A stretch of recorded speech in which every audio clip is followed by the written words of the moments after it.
Olá, meu nome é Ana Luísa Milani e eu sou aluna graduando em Física Médica pelo Instituto de Biociências da Unesp de Botucatu. Sou aluna orientada pela professora doutora Andriana Suzana Lopes de Oliveira Acompanhado, docente do Departamento de Bioestatística do Instituto de Biociências da Unesp de Botucatu. E hoje o trabalho é intitulado como Aplicação da Teoria de Redes Complexas para o Estudo da Doença de Alzheimer. Então, um breve resumo da introdução, o objetivo deste trabalho, a metodologia utilizada, os resultados e a discussão, uma conclusão e as referências bibliográficas. Bom, a doença de Alzheimer é definida como uma demência degenerativa e progressiva do sistema nervoso central. Ela acarreta inicialmente déficit de atenção, perda de memória recente e, posteriormente, diversos distúrbios cognitivos. É uma doença que afeta principalmente idosos com mais de 65 anos, e por ser uma doença degenerativa que não tem cura, ela acaba colocando em risco toda a autonomia humana. E, em decorrência disso, estudos têm sido desenvolvidos para a investigação da DA com base em informações da atividade cerebral, por meio de dados obtidos pela técnica de eletroencefalografia. O EEG ele é um método não invasivo de rápida aquisição e alto custo-benefício. Ele é responsável por registrar a atividade dos neurônios e utilizado como forma de monitoramento eletrofisiológico, através de eletrodos posicionados anatomicamente no couro cabeludo do paciente, como observamos nessa ilustração, onde estão à disposição dos 19 canais de eletroencefalograma neste modelo. Este método ele consiste na aplicação da teoria de redes complexas na análise da dinâmica de séries temporais, e ele é um método capaz de mapear uma série temporal em uma rede complexa. E o que seria uma rede complexa? Uma rede complexa é um termo utilizado para referir-se a um grafo que representa de forma análoga a dinâmica de séries reais. Ele é constituído de vértices e arestas, no qual as arestas representam interações entre os seus vértices. Então, aqui nessa figura, temos do lado esquerdo o exemplo de uma rede complexa que possui 7 vértices e 9 arestas, e do meu lado direito a matriz adjacência correspondente a, onde aqui nessa rede complexa nós temos uma rede complexa sem peso e sem direção, que está com algumas interações entre seus vértices. Por exemplo, entre o vértice 1 e o vértice 2, temos uma aresta que representa uma interação entre eles. Assim sendo, na minha matriz adjacência também temos essa interação representada no meu elemento A12 e no meu elemento A21, um valor diferente de zero.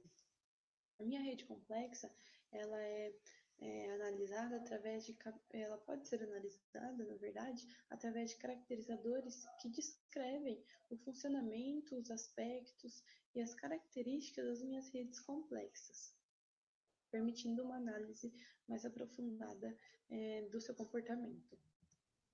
Então, o objetivo desse trabalho é realizar a distinção de pacientes sadios e pacientes com a doença de Alzheimer, diferenciando os conjuntos A, B, C, D, os conjuntos A, B, C e D, que são, respectivamente, pacientes saudáveis com exames adquiridos com os olhos abertos e os olhos fechados, e pacientes doentes com os olhos abertos e olhos fechados. E essa diferenciação vai ser feita por meio das suas redes complexas associadas. Então, a base de dados utilizada foi uma base de dados fornecida pela Universidade Estadual da Flórida, que consistia em 12 pacientes, 24 pacientes considerados saudáveis, subdivididos em 12 pacientes saudáveis com os olhos abertos e 12 pacientes saudáveis com os olhos fechados, e 160 pacientes diagnosticados com a doença de Alzheimer, subdivididos em 80 pacientes diagnosticados com a DA e os olhos fechados, e 80 pacientes diagnosticados com a DA e olhos abertos. E aqui nessa figura temos a ilustração do mapeamento proposto por Campanharo para uma série temporal, onde na minha esquerda temos uma série temporal que possui 20 pontos e está subdividida em 5 quantis, e cada quantil está representado por uma cor diferente. Aqui, por exemplo, e na minha direita, temos as suas redes complexas associadas com o valor de K. Aqui, por exemplo, para K igual a 1, iremos considerar o mapeamento, levando em consideração o primeiro um ponto e o ponto subsequente. Como exemplo, temos o primeiro ponto e o segundo ponto. O meu primeiro ponto ele se encontra no segundo quantil, que seria o meu quantil laranja. E o meu segundo ponto, o quantil verde, que seria o meu primeiro quantil. Então, entre o meu vértice 2 e o meu vértice 1, temos uma ligação, uma interação entre eles. E assim também para os outros pontos. Entre o meu vértice 2 e o meu vértice 3, temos uma interação entre o quantil 1 e o quantil 5. Então, na minha rede complexa, temos uma ligação entre o quantil 1 e o quantil 5. E assim sucessivamente para todos os pontos da minha série temporal. Para K igual a 2, levamos em consideração um ponto e 2 subsequentes. Então, se pegarmos o primeiro ponto como referência, iremos sair do quantil 1 e iremos para o quantil 5. Então, o meu vértice de 1 para 5 possui uma interação. E assim também para o meu K igual a 5 da mesma maneira.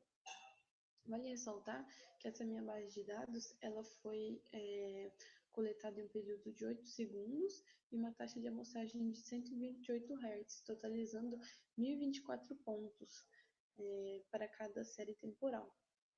E cada paciente possuía 19 eletrodos distribuídos no couro cabeludo, portanto, tínhamos 19 canais disponíveis para cada paciente. Bom, o método ele foi aplicado no canal F7 e cada caracterizador topológico aplicado nos 4 conjuntos disponíveis, conjuntos A, B, C e D. E cada conjunto gerou e cada caracterizador gerou uma imagem dos valores medianos dos conjuntos. Então aqui, por exemplo, temos o caracterizador coeficiente de agrupamento médio, onde possuímos as 4 curvas plotadas e os 25 diferentes valores de K no eixo X. Então, conseguimos perceber que para alguns valores de K, conseguimos fazer a diferenciação das 4 curvas independentemente do grupo analisado e das características olhos abertos e olhos fechados.